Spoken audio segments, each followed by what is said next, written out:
El 4 de agosto del 2022, es decir, el año pasado, no hace muchos meses, el Congreso de la República de nuestro país aprobó el decreto 39-2022. Estoy seguro que ustedes ya lo leyeron, ¿verdad? Porque salió en el Diario de Centroamérica.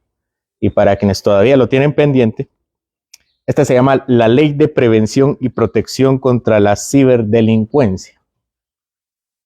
El artículo 19 de este decreto establece, bueno, entre los muchos, establece que comete delitos cibernéticos aquel que use las tecnologías de información y las comunicaciones para dos cosas. La primera, intimidar o asediar a una persona o grupo de personas con contenido falso o cruel con la intención de ejercer dominio sobre la víctima o para que ésta realice actos contra su voluntad. Y la segunda, divulgar información confidencial de otra persona que afecte su honor, su salud física o psicológica. Está terminantemente prohibido, entonces, difundir cualquier tipo de información en medios virtuales, en resumen, ¿verdad? Que sea falsa, cruel, que afecten el honor o la salud física o psicológica de las personas. Es resumen del artículo 19.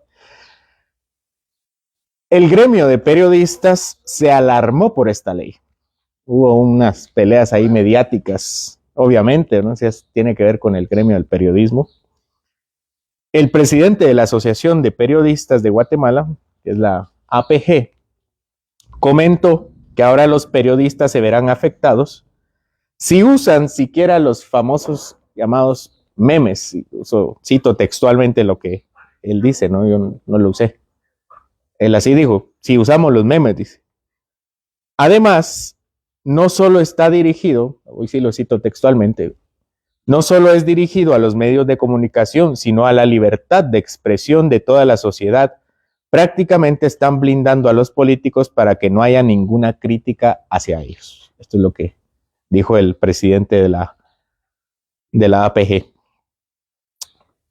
Por su parte, el muy respetable diputado Aldo Ávila agregó: ya no se va a poder decir nada en contra de los funcionarios porque se van a ir detenidos. Si el presidente tiene dos dedos de frente, que por cierto es el rey de los memes por su pésima gestión, debería vetar la ley. Los artículos de esa ley son inconstitucionales y realmente el funcionario está expuesto a las críticas buenas o malas. Fin de la cita. Otro distinguido diputado llamado Cristian Álvarez comentó: puedes hacer un meme o sacar una foto de una persona que si eso se viraliza, te van a ir a buscar. Pueden decir que dañaron su imagen. Es lo que dice el señor diputado.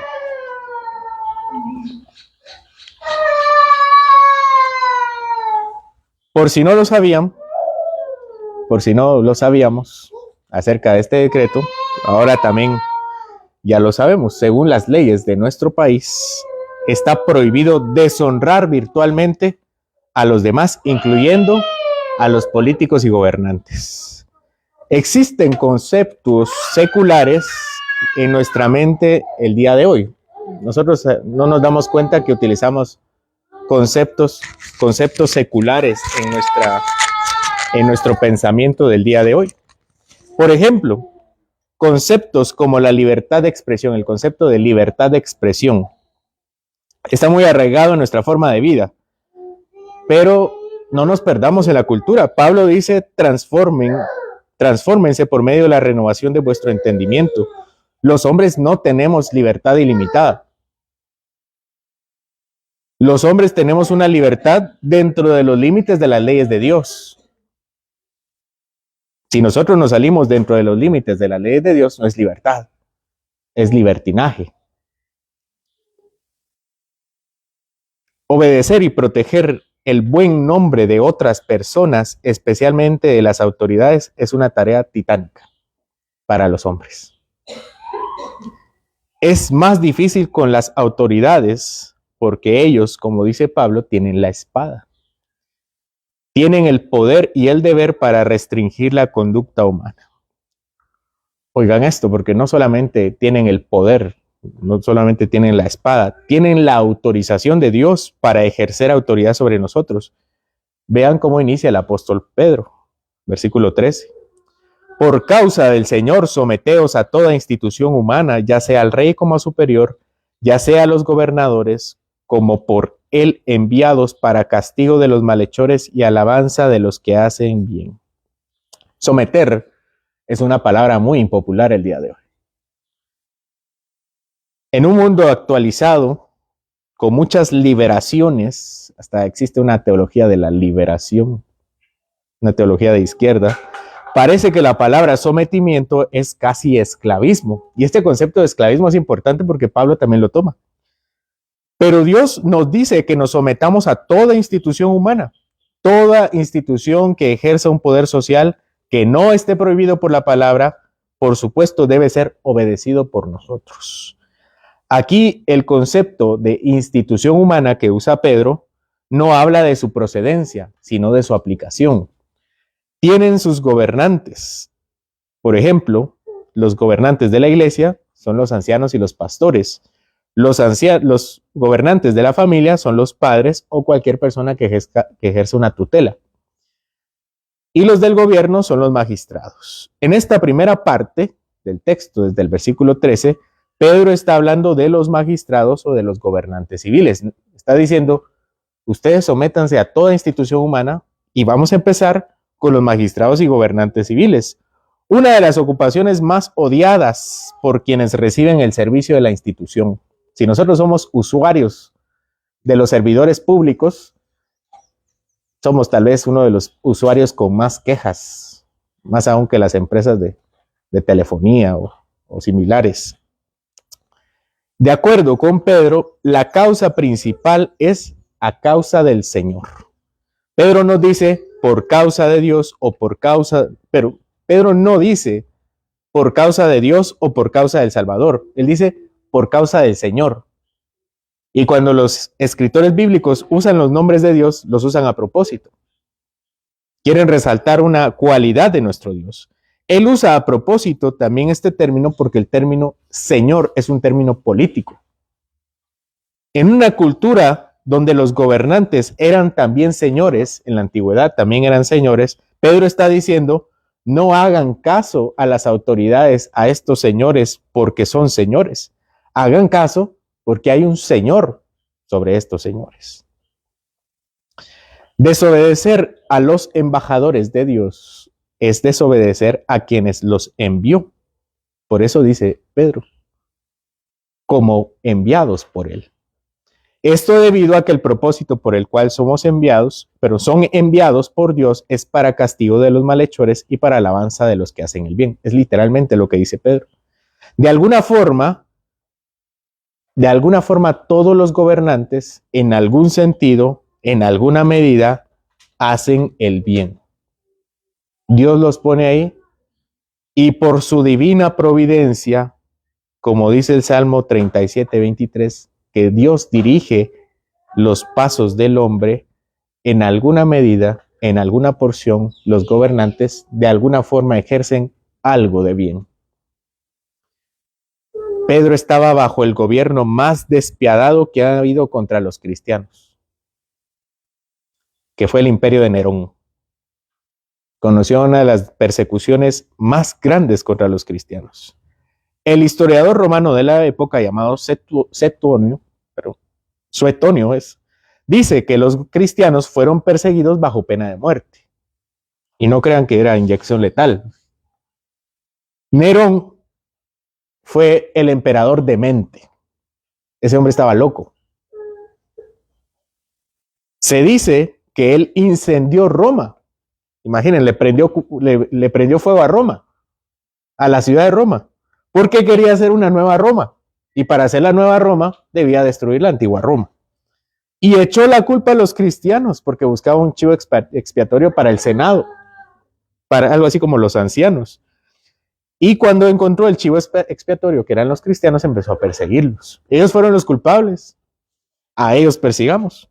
Entonces no solamente era una persecución de parte de Nerón y de su ejército, sino toda la población estaba enojada con los cristianos porque toda la población había sufrido a causa del incendio. Otro historiador de la época llamado Tácito dice que los cristianos fueron torturados hasta que confesaron su culpabilidad sobre el incendio. En el libro Anales, capítulo 15, versículo 44 de este libro, dice Tácito, Nerón se inventó unos culpables y ejecutó refinadísimos tormentos a los que, aborrecidos por sus infamias, llamaba el vulgo cristiano. Así pues, se empezó por detener a los que confesaban su fe. Luego, por las indicaciones de estos, toda una ingente muchedumbre quedó convicta, no tanto del crimen del incendio, cuanto de odio al género humano.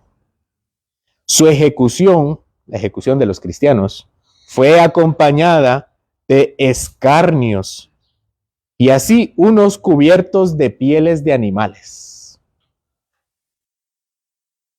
Eran desgarrados por los dientes de los perros. Otros, clavados en cruces, eran quemados al caer el día a guisa de luminarias nocturnas. Para este espectáculo, Nerón había cedido sus propios jardines y celebró unos juegos en el circo, mezclando en atuendo de auriga entre la plebe o guiando él mismo su carro. De ahí que, aun castigando a los culpables y merecedores de los últimos suplicios, se les tenía lástima, pues se tenía la impresión de que no se los eliminaba por motivo de pública utilidad, sino para satisfacer la crueldad de otro. Fin de la cita. Lo que está diciendo Tácito es que hubo un proceso de tortura y finalmente llegan a la conclusión de que no solamente era matar a un grupo de personas, sino satisfacer la crueldad de un solo hombre que era Nerón. Sin mencionar que Pedro está hablando de la sumisión a los gobernantes, que el mismo Nerón mataría a él, al apóstol Pedro. Lo crucificó. Nerón crucificó a Pedro y decapitó al apóstol Pablo. Pedro decía, bueno, y Pablo también, Romanos capítulo 14, habla de someterse a las autoridades. Justamente los dos apóstoles que hablan de someterse a las autoridades fueron muertos por estas. Pedro decía que aún él había sido dado por Dios, aún Nerón había sido dado por Dios. Dios lo dio para castigos de los malhechores y para alabanza de los bienhechores. Eso está diciendo Pedro, que Nerón, recuérdense que Pedro le está escribiendo a un grupo de cristianos en ese momento, que Pedro no sabía si iban a haber cristianos después, si Cristo iba a venir y ya se acabaron los cristianos.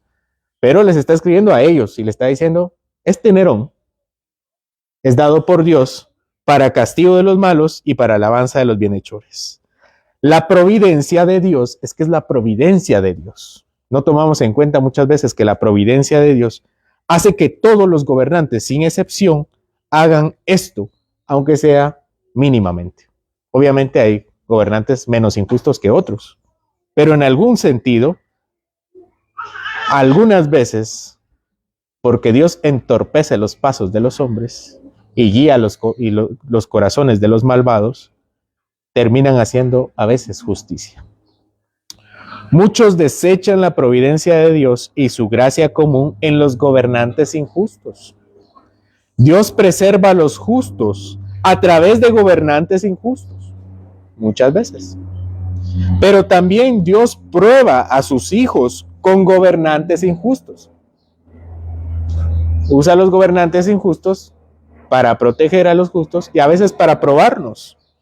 Debemos tener ambas realidades presentes. Y como esto es verdad, la realidad de ser buenos extranjeros y peregrinos en esta ciudad, esto significa, versículo 15, porque esta es la voluntad de Dios, que haciendo bien hagáis callar la ignorancia de los hombres insensatos, como libres, pero no como los que tienen la libertad como pretexto para hacer lo malo, sino como siervos. Honrad a todos, amad a los hermanos, temed a Dios, honrad al rey. Aquí Pedro dice, para que hagamos callar a los insensatos. Miren, nuestro objetivo no es callarle la boca a nadie. El hombre busca hacer el bien para que sus enemigos se callen la boca, que es diferente. Nuestro objetivo es honrar a Dios. Y como consecuencia de honrar a Dios está honrar y amar a los demás. Y como consecuencia de honrar y amar a los demás, se le calla la boca a todos los hombres. Porque el mandamiento es obedecer a Dios por causa, pero es obedecer a las autoridades por causa del Señor, no por venganza ni por resentimiento. Aquí no dice obedezcan para ser vengativos. Aquí dice obedezcan por causa de Dios. Pero el efecto de obedecer a nuestros gobernantes es que nadie nos pueda decir algo contra nosotros, al menos no justamente.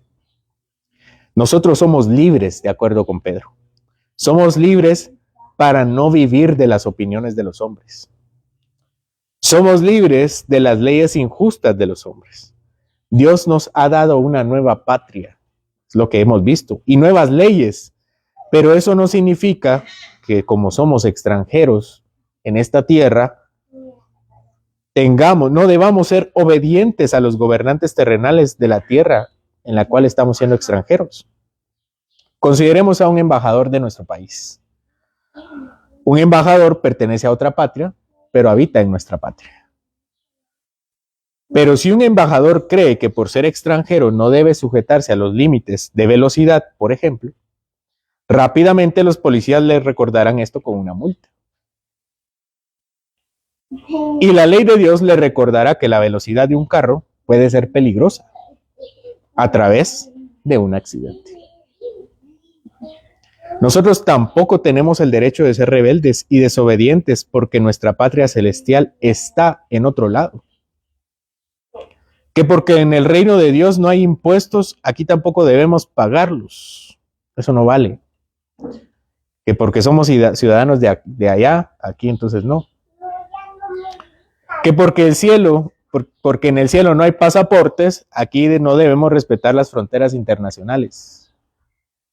Que porque en la Nueva Jerusalén no hay tantas leyes que a nosotros nos parecen malas, por eso no debamos cumplirlas. Si nosotros creemos esto, estamos pecando. Si existe alguna ley que viole expresamente la ley de Dios, debemos desobedecerla. Pero eso es diferente a deshonrar o ser rebeldes. Es muy diferente. No es lo mismo desobedecer a los hombres por causa de Dios que ser rebeldes o deshonrar a nuestras autoridades. Muchos dicen que pagar impuestos es pecado, pero después pagan impuestos. De hecho, yo conocí a unas personas que decían que era inmoral pagar impuestos. Pero cada vez que tocaba pagar impuestos, ahí pagan sus impuestos. Bueno, si es pecado, no deberías hacerlo, ¿no? Les da miedo lo que les puede hacer el Estado. Muchos creen que porque las leyes son disfuncionales, poco efectivas o simplemente me afectan a mí, entonces están en contra de la palabra de Dios. Como me afecta a mí. No nos engañemos ni tratemos de engañar a otros. Pero si alguna ley nos obliga a expresamente violar la ley de Dios, entonces debemos desobedecerla. Por ejemplo, predicar el evangelio. Si nos prohíben predicar el evangelio, no debemos obedecerla. O obliga a los doctores, como ha pasado en otros países, obliga a los doctores a efectuar abortos. Los doctores deberían desobedecer a las autoridades. A las iglesias a aceptar matrimonios homosexuales u otro tipo de relación o aberración. nosotros debemos decir al honorable Congreso de la República, y no estoy siendo sarcástico, y al señor presidente constitucional de la República, de nuestro país, es necesario obedecer a Dios antes que a los hombres, y si es necesario sufrir por ello, lo vamos a hacer. Porque la desobediencia civil solo es justificable por la ley del amor. La desobediencia civil no es justificable por la rebeldía, sino por el amor al prójimo y por el amor a Dios. Por eso desobedecemos leyes injustas. Dice el versículo 17, honrad a todos, amad a los hermanos, temed a Dios, honrad al rey. Nuestro respeto ante todos los hombres, especialmente para Pedro, es ante el rey, ante el gobernante. Nuestro amor por todos los hombres, en especial a los hermanos de la iglesia. Y sobre todas las cosas el temor a Dios, que es amarlo con todas nuestras fuerzas y honrarlo con todo nuestro ser.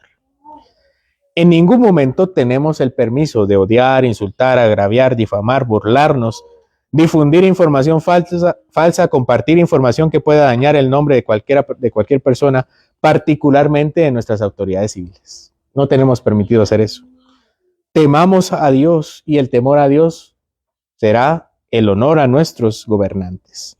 Una es consecuencia de la otra. Honrar a alguien es difícil. Eso es bien difícil. Porque no es un mandamiento que tenga que ver con una acción específica, sino con una transformación de nuestra forma de vida.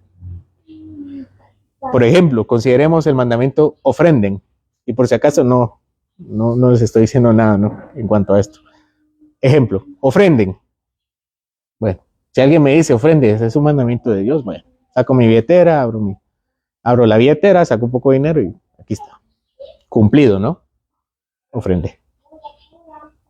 El mandamiento oren. Hermanos, oremos. Mandamiento de Dios. Bueno, cerremos nuestros ojos, elevemos nuestra alma para hablar con Dios. Pero el mandamiento honren a los magistrados consiste en ir en contra de la cultura, de callarnos la boca cuando no nos consta y de que, aunque no nos conste, puedo decirlo de una forma, pero aunque sí nos conste, puedo decirlo de una forma que no menoscabe su persona. Y que si estoy en conocimiento de algún delito, pueda tener la solvencia y la entereza para ir con otras autoridades y denunciarlo. Pero nunca tenemos el derecho de hacer algo esencialmente contra ellos, esencialmente malo contra ellos. No tenemos permiso de dejar de ser cristianos con los malos gobernantes. Pero esto no solo es con las autoridades que Dios ha puesto para dirigir nuestro país y la institución de Dios, que es el gobierno civil. También vale para instituciones humanas, cualquier institución humana legítima que requieran autoridad. Versículo 18. Criados, estad sujetos con todo respeto a vuestros amos, no solamente a los buenos y afables, sino también a los difíciles de soportar. Aquí Pedro habla de una relación jerárquica. ¿Qué es la relación jerárquica? Amo-esclavo. Esta relación jerárquica no es una relación divina. O sea, Dios no instituyó el esclavismo. No hay ningún mandamiento que diga el esclavismo es dado por Dios y el amo tiene la espada de la casa. Eso no existe. Tampoco dice que el amo es ministro de Dios para la economía esclavista. No tenemos nada parecido. Esta es una forma de relación social de la antigüedad. El sistema esclavista. Algunos han tratado de contextualizar este ejemplo diciendo, está hablando de nuestra relación jefe-trabajador.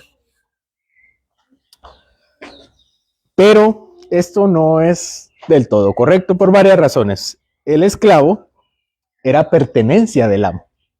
Era de todos sus bienes, él era un bien más. Y vivía con él. El esclavo no tenía casa, no terminaba su jornada, iba a su casa y después regresaba el día siguiente y tenía vacaciones. No, el esclavo vivía completamente con su amo. El amo lo mantenía y el esclavo hacía todo lo que el amo decía. Un trabajador no vive con su jefe y el jefe no lo mantiene. Es una relación laboral, es un negocio laboral. ¿Por qué? Yo le presto mis servicios a mi jefe y mi jefe me paga. Aquí no, nadie se está haciendo ningún favor. Esto no es lo que pasa aquí en el esclavismo. El jefe no lo mantiene, el trabajador no es pertenencia del jefe y el trabajador no hace todo lo que el jefe le pide, sino aquello que han convenido en el contrato laboral. Existe un derecho laboral que no existía en el derecho, que no existía un derecho esclavista. Pedro está diciendo, sométanse a esta relación jerárquica y social que es humana. Imaginen, el gobierno civil sí es una institución de Dios y Pedro está pidiendo que los esclavos se sujeten a una institución que no es divina y que en nuestros días hoy es deplorable y penada por las leyes humanas. Hoy el esclavismo es algo que todos consideramos inmoral y que si alguien lo comete, las autoridades vienen y se lo llevan. Y no se lo llevan al parque, se lo llevan a la cárcel. Y Pedro está diciendo, obedezcan este sistema de relación jerárquica. Permítame explayarme un poquito. La esclavitud ha tenido muchas formas a través de la historia. Nosotros decimos esclavismo, pero el esclavismo fue un sistema de 4.000, 5.000 años, 6.000 años, dependiendo de la cultura. Y los esclavismos a través de la historia han sido diferentes, no han sido todos iguales. La esclavitud no tenía las mismas connotaciones para Abraham y su esclavo Eliezer. No sé si recuerdan de su esclavo. La Biblia dice siervo, pero es un esclavo. Eliezer no es la misma que la de Filemón, la de la carta, la que Pablo escribe, ¿no? Escribe una carta a Filemón con su esclavo Onésimo. No son las mismas relaciones, aunque los dos eran esclavos, Onésimo y Eliezer. Y por cierto, Filemón y Onésimo son contemporáneos de Pedro. O sea, Pedro no está hablando del pasado, está hablando de... Él conocía a Pablo y conocía la iglesia de Filemón y conocía también que Onésimo había sido enviado por Pablo a Filemón. Gran parte de nuestro pensamiento de hoy, lamentablemente, viene de un individuo que se llama Karl Marx. Y él trajo una ideología que se llama el materialismo dialéctico. Y yo tengo una clase en el seminario que se llama Cosmovisión Cristiana, y ahí hablamos de toda la cultura que trajo Marx. Pero solo déjeme decirle brevemente de este materialismo dialéctico. Aún hombres fiera y aguerridamente contra Marx usan conceptos de Marx. Por eso nuestra sociedad completa tiene una concepción marxista. Tanto la derecha como la izquierda. Usan conceptos de Marx. Usan esa dialéctica. Y para este efecto, la dialéctica es dos partes. Hay dos partes en contra. La parte del amo y la parte del esclavo. Siempre están en luchas. Él le decía la lucha de clases. Y después hablaba de que en la lucha de clases debe haber una revolución. Bueno, todo eso de lucha de clases, revolución, viene de Marx. Marx trajo ese esquema. Y realmente no existía esa lucha de clases. No era tan así. Ha habido luchas, pero no podemos enfrascarnos en ese modelo de interpretación. Pero este es el asunto. En la antigüedad no habían estados. Entonces, no había policía, no habían bomberos, no había ministerio público, no había INASIF, no había Instituto de la Víctima, no había organismo judicial, PDH, PGN, etc. No existía, porque no existía un Estado. Las instituciones sociales más grandes eran las familias. Y si eran muy grandes, esas familias conformaban clanes. Y los clanes conformaban tribus, dependiendo del tamaño de la familia. Si otros clanes o tribus o familias me conquistaban a mi familia, venían, se acercaban y querían mis bienes, y me las quitaban y me despojaban, las pertenencias formaban parte del clan conquistador. Si uno perdía a su familia, imagínense que está mi clan, mi familia, hay una erupción volcánica y todos se murieron y yo que estaba cabal en el campo. Cuando regresé, me di cuenta que solamente me había quedado yo. Si uno perdía a su familia, o su clan, o su tribu, perdía su protección. Muchos hombres, cuando no tenían esta protección, se vendían a sí mismos como esclavos. Había una esclavitud ilegítima, es decir, que no era correcta, que venía de la conquista y de la guerra. Ya hemos visto que hay guerras justas, que vienen de la protección y la defensa y de la justicia. Pero muchas guerras en la antigüedad no eran por justicia, eran por ambición y por poder. Eso consistía en las luchas anteriores. Y había una esclavitud legítima que era para buscar la protección. Y esto es lo que tenemos en el mismo ejemplo de Abraham y de cómo Dios usa este sistema esclavista como medio para cuidar a su pueblo. El siervo de Abraham se llamaba Eliezer. Y Dios en Génesis 17 le dice a Abraham, cuando está haciendo su pacto con él, Dios le dice, circuncida a todos los varones de tu casa. Y dentro de ellos, le dice, circuncida a tus siervos, a tus esclavos. El versículo 11 dice, de Génesis 17, dice, porque la circuncisión es el pacto eterno entre Dios y su pueblo. ¿Qué está diciendo acá? Que todos los de la casa de Abraham, incluyendo los esclavos, eran parte del pueblo de Dios. Y vean que no solamente dice esclavos, dice los esclavos que compraste con tu dinero. No solamente está diciendo aquellos que vinieron por resguardo, no, aquellos del sistema en el cual participaste, son parte de mi pueblo también. Lo que le está diciendo Dios aquí a Abraham es, los esclavos son parte de tu familia. No tienen menor categoría. Son parte no solamente de tu familia, sino son parte de mi familia. Dios le está diciendo, no te atrevas a sacarlos de mi familia.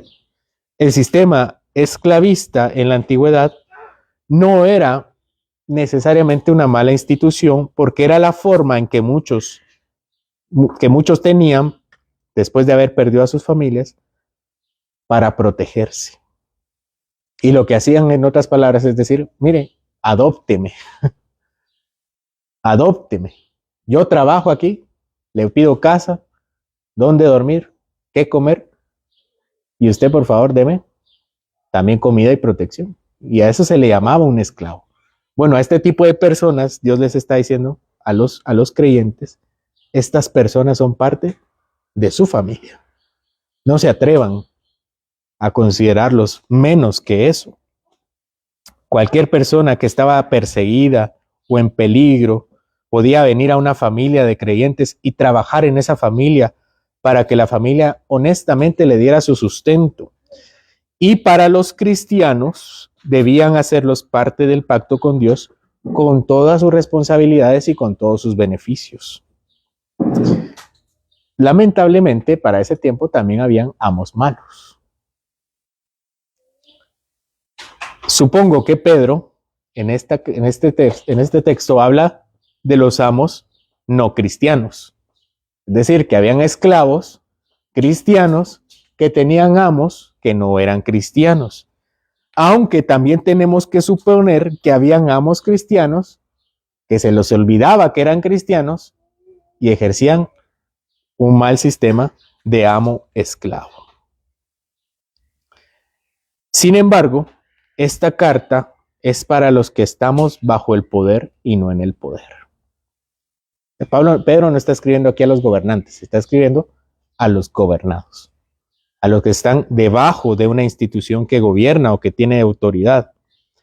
Dado que el apóstol Pedro usa una figura de autoridad humana y no divina, esto sí puede contextualizarse a una forma de autoridad humana legítima, cualquiera que esté en nuestra sociedad.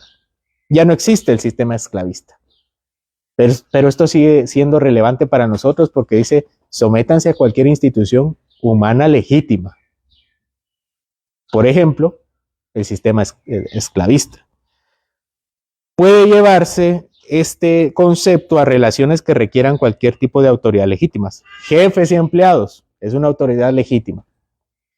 Maestros y estudiantes, autoridad legítima. El sistema de estudio no solamente es para allá, sino cualquier tipo de autoridad humana.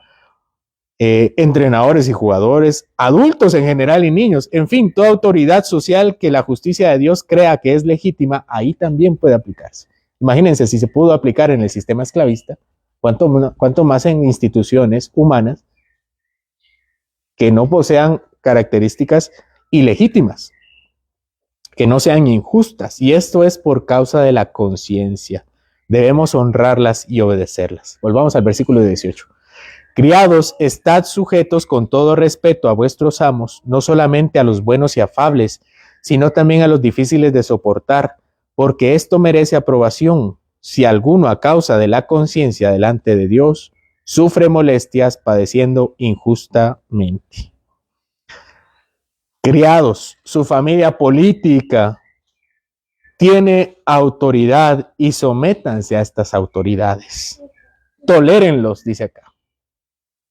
Y según el versículo 17 también dice, hónrenlos y ámenlos. Dios lo aprueba y lo valora, en especial si es injustamente. Dice, para esto fuisteis llamados.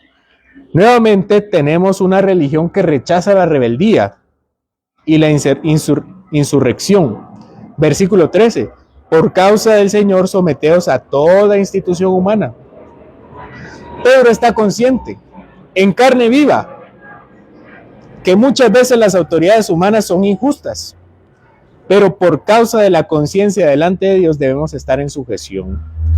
Nuestra conciencia ya no está cautiva por Satanás o por los demás hombres, nuestra conciencia es cautiva de Dios y de su palabra, por causa de ellos entonces. Pero Pedro es muy cuidadoso en explicar las causas por las cuales se debe sufrir. Es decir, que los que sufren, no todos los que sufren son aprobados por Dios. Pedro, para el apóstol, hay dos razones por las cuales se sufre debido a las autoridades humanas. La primera es razones justificadas y la segunda es razones injustificadas. Las razones justificadas son hacer el bien. Si haciendo el bien sufrís y lo soportáis, esto es aprobado por Dios. Si tú haces el bien y aún así la autoridad te hace el mal, esto es aprobado por Dios. Pero al mismo tiempo dice, pero qué gloria tiene si pecamos y por eso somos abofeteados y lo soportáis. Eso no tiene ninguna gloria, es una pregunta retórica. Me robé algo y el magistrado me castiga, pero yo lo soporto por causa de Cristo. Eso no se vale. Sopórtalo. Si el magistrado te castiga, sopórtalo, no por causa de Cristo, sopórtalo porque es tu culpa. Es por causa tuya y de tu maldad. Aquí el magistrado no está siendo injusto, al contrario, está siendo alguien justo. Señor, soporto la multa que recibí por no llevar cinturón. No, paga tu multa por desobediente y agradece a Dios que no te mataste y no mataste a otro por causa de tu imprudencia y de respetar las leyes humanas. Señor, soporto que los policías vengan a callar a nuestra iglesia por tener el volumen alto a la 1 de la madrugada cuando evangelizo por este medio a mis vecinos. No, si la policía llegó es porque estás faltando el descanso a otros y alguien se quejó. La desobediencia civil es justificada por el amor, no por la desobediencia por sí misma, no por la rebeldía. O sea, cuando nosotros estamos en contra de las autoridades civiles, es porque amamos a Dios y al prójimo. No simplemente por el hecho de señalarlas. Señor, los jueces me amenazaron que me meterían en la cárcel si vuelvo a predicar sobre el pecado de la homosexualidad. Allí sí. Esto es lo que Dios alaba para el que sufre por causa de la autoridad. Versículo 21. Pues para esto fuisteis llamados, porque también Cristo padeció por nosotros, dejándonos ejemplo para que sigáis sus pisadas. el cual no hizo pecado ni se halló engaño en su boca. Esto es lo que Cristo vivió. El apóstol de por sí, el apóstol en carne viva, ya era un gran ejemplo de sufrir persecución de forma injusta por causa de Nerón. Pero ahora, Pedro les está diciendo, si ustedes creen que yo estoy sufriendo, hay alguien que sufrió aún más. Pedro ahora eleva nuestra mente y nuestra fe a alguien que es infinitamente superior. Cristo no solo no hizo nada injusto para que las autoridades no lo maltrataran, sino que nunca hizo nada malo. Nunca ninguna autoridad tenía el derecho de decirle, mira, así no era. Versículo 23. Quien cuando lo maldecían no respondía con maldición, cuando padecía no amenazaba, sino encomendaba la causa al que juzga justamente. Nuestro Señor nunca le faltó el respeto a nadie, nunca difamó, nunca elevó la voz, nunca propagó ningún chisme, nunca hizo un mal meme, nunca hizo ninguna burla, siempre temió a Dios, siempre amó a los hombres y siempre honró al Rey. Siempre cumplió el mandamiento de Éxodo capítulo 22, versículo 28, que dice, no deshonres ni insultes al jefe de tu pueblo. Contra él sí fueron injustos, completamente injustos. En el juicio que le hicieron las autoridades, si ustedes recuerdan nuestra serie en el Evangelio de Marcos, donde vimos el juicio de Cristo, en el juicio que le hicieron, las autoridades no pudieron levantarle ningún delito, ninguno. Imaginen, en una época donde levantar falso testimonio era muy fácil, era muy sencillo inventarse cargos en contra de otras personas, contra él no pudieron. Nunca les dio oportunidad para hacerlo. Él sí hizo callar a los injustos. ¿Se recuerdan por qué lo condenaron? Lo condenaron, la causa era la blasfemia. Ese fue el cargo que le imputaron. La evidencia, Jesús dijo que era hijo de Dios y se hizo a sí mismo como Dios. Bueno, si hubiera sido cualquier hombre, sí hubiera sido una blasfemia, a menos que hubiera sido verdad. Entonces no es una blasfemia. Esto hubiera sido un delito si hubiera sido falso, pero es que era verdad. Lo condenaron por la verdad, no por insultar ni por desobedecer. Vean qué gran diferencia. Y lo peor de todo es que padeció a causa de nosotros, por nosotros. En mejores palabras, padeció por culpa de nosotros. Nosotros fuimos los culpables. En un sentido, las autoridades lo condenaron injustamente, pero en un sentido más completo, fuimos nosotros, por nuestra vida pecaminosa, quienes lo condenamos. Esto quiere decir que Jesús nunca tuvo que haber pasado un juicio injusto si en primer lugar no tuviera que haber aceptado nuestra culpa. Si nosotros nunca lo hubiéramos provocado. Nosotros que hoy nos la llevamos tal vez de mártires o dignos de este sistema, deberíamos tener un poco de descaro. Nosotros nos quejamos por cosas mucho menos relevantes o nos quejamos por sufrimientos que sí merecemos. Nos quejamos en contra de las autoridades, todo tipo de autoridad, cualquiera, descaradamente, porque a veces sí lo merecemos.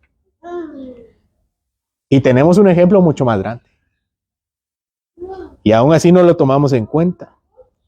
Cuando tenemos por delante a aquel que sufrió y murió por nosotros, pero también para nosotros. No solamente a causa de nosotros y por culpa de nosotros, sino también para nosotros. Versículo 24.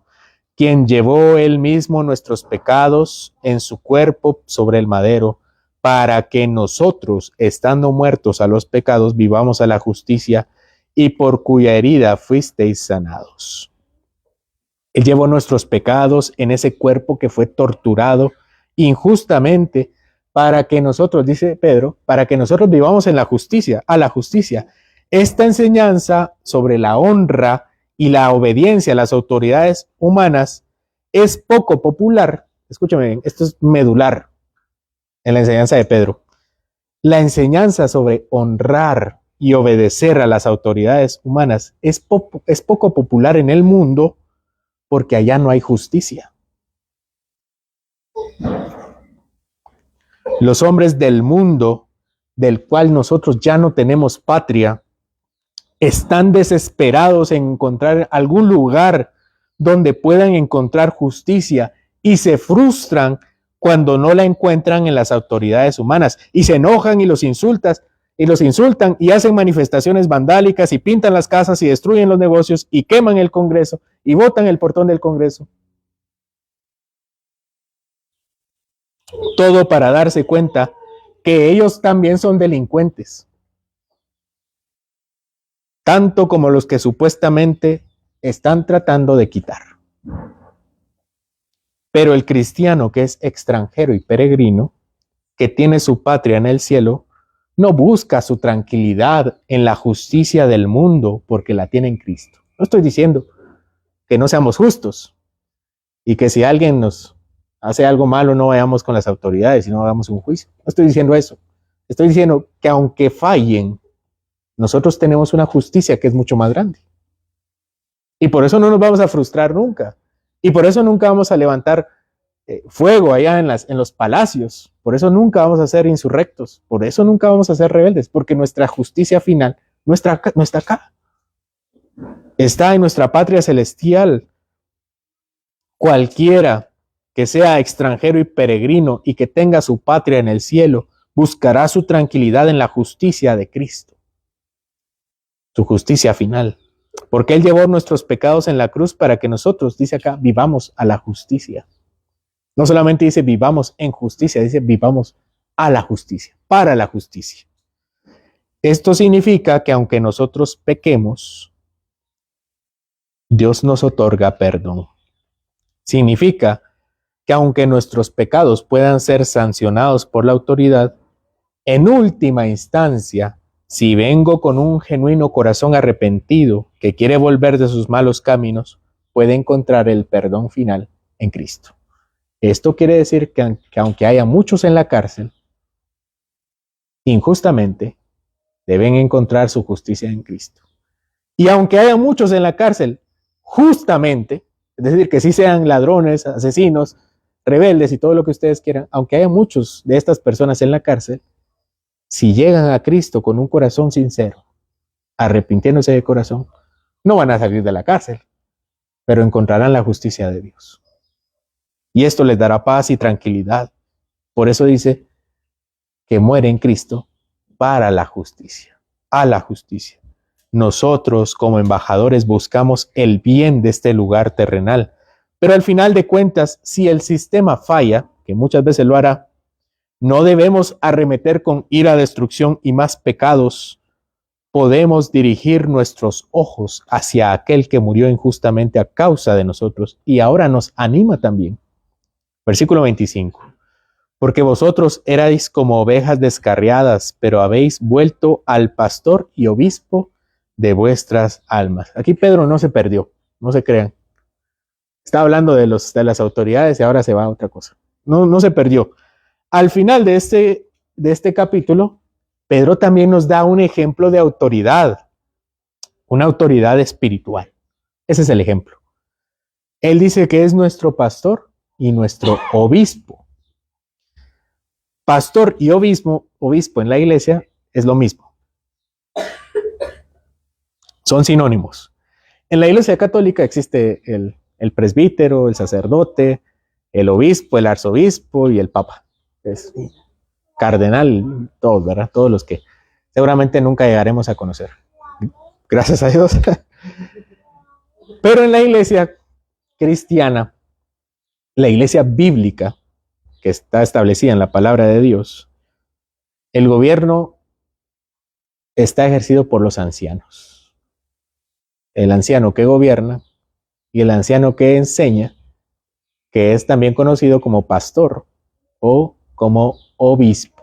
Entonces, obispo no es una palabra católica, está en la Biblia, ya la vimos, por lo menos ya la vimos. Es una palabra bíblica. Un pastor es uno que dirige a sus ovejas. Sus ovejas son seres que le pertenecen, pero al mismo tiempo el pastor las cuida y las protege. Obispo. ¿Qué es obispo? Aunque es sinónimo de pastor, es un sinónimo conceptual, pero no significan exactamente lo mismo. Obispo viene de la palabra episcopos, que significa inspector o intendente. ¿Qué significa esto?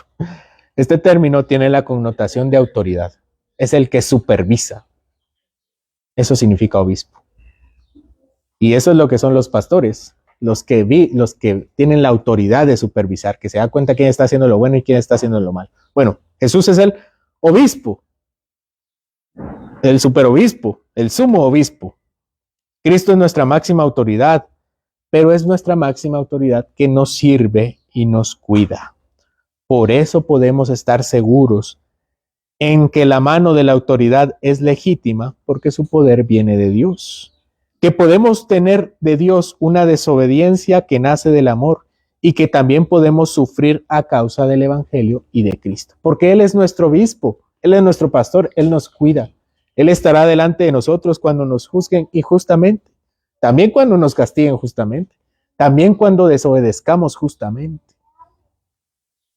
Él estará siempre detrás de nosotros. Podemos estar seguros porque tenemos a Dios detrás de nosotros en Cristo. Quiero contarles dos historias.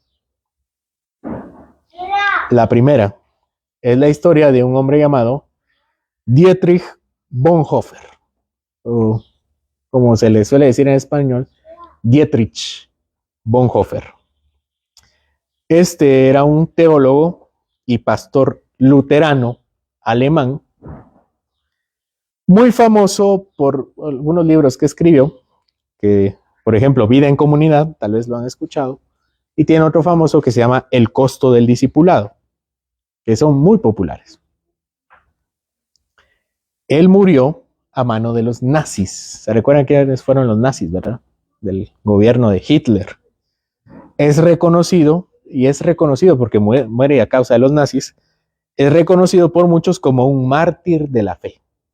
De hecho, hay muchos videos, incluso evangélicos, que hablan de Bonhoeffer como el mártir de la fe. Pero Bonhoeffer, para empezar, creía en doctrinas muy heréticas. Por ejemplo, él no creía que Cristo fuera Dios, no creía en los milagros, no creía en la Trinidad. Era un hombre liberal teológico. No creía en todo lo extraordinario. Para empezar, lo arrestaron en abril de 1943 porque estaba llevando a unos judíos a Suiza, de Alemania a Suiza. Y alguien puede decir que noble tarea para que no los mataron. Y esto es muy bueno. Esto sí es bueno. Pero Bonhoeffer estaba haciendo esto porque era parte de un grupo guerrillero que buscaba el derrocamiento y la muerte de Hitler. La Iglesia Nacional Alemana, de la cual se separó Bonhoeffer, solapaba todo lo que Hitler decía. Si Hitler decía esto, amén, le decía la Iglesia Nacional Alemana, luterana. Y Bonhoeffer estaba del otro lado como una persona insurrecta, una rebelde, una guerrillera. Ninguna de las dos partes son ejemplo. Ninguna. Tenemos alemanes que solapaban a Hitler y otros que buscaban las armas para matarlo. Bonhoeffer formaría parte de él mismo. Él se le llamaba el hombre B. Ese era su nombre clave, el hombre B o el hombre V. Tenía él encargos especiales por cuenta del contraespionaje, es decir, era espía del espía. Decía que era espía de una nación, pero realmente estaba siendo espía de esa nación porque era espía de la otra nación. Él tenía un contraespionaje. Bonhoeffer viajó por Suiza, Noruega, Suecia y Roma. Tenía el encargo de sondear cómo reaccionarían los estadounidenses e ingleses en caso de darse un golpe de Estado. Al final, él tenía un proyecto de conspiración que fue descubierto para matar a Hitler, y fue descubierto. Y Bonhoeffer fue arrestado por la Gestapo en 1943 junto con su hermana Christine y su cuñado Hans von Donay. Aquí no hay nada que imitar. Él no es ningún mártir. Él no murió por su fe. Murió porque quería matar a Hitler. Por eso murió. En resumen, seamos cristianos contra la cultura. Honremos a nuestros gobernantes y desobedezcámosles cuando sea necesario, por el amor que le tenemos a Dios, no por ser rebeldes. Obedezcamos también a nuestros gobernantes, aunque sean injustos, cuando sean legítimos. Aprendamos a distinguir entre lo que a mí me molesta y lo que realmente es justo. No compremos conceptos como la libertad de expresión cuando nosotros no tenemos ninguna libertad que no venga de Cristo. No es un derecho. Nosotros solamente podemos hablar honestamente y para el bien de otros, aunque esto incluya estar en desacuerdo con nuestras autoridades. Y seamos valientes en seguir a Cristo, porque aquí está diciendo, para esto fueron llamados. ¿Para qué? Para sufrir. Él no dice están siendo llamados para desobedecer, ni para obedecer siquiera. No está diciendo están llamados para predicar. Estamos llamados. Pero lo que Pedro está diciendo aquí es, ustedes están llamados para sufrir. Seamos valientes entonces, antes que a los hombres, obedeciendo a Dios antes que a los hombres, incluso si tienen la espada de Dios. Porque honrar y obedecer a las autoridades civiles es honrar y obedecer a la autoridad superior de Cristo, porque Él nos compró con su sangre. Amén. Pongámonos en pie, vamos a terminar orando. Señor, te damos gracias por poder tener temas tan específicos, tan aplicables en nuestra vida, para poder guiar nuestra vida.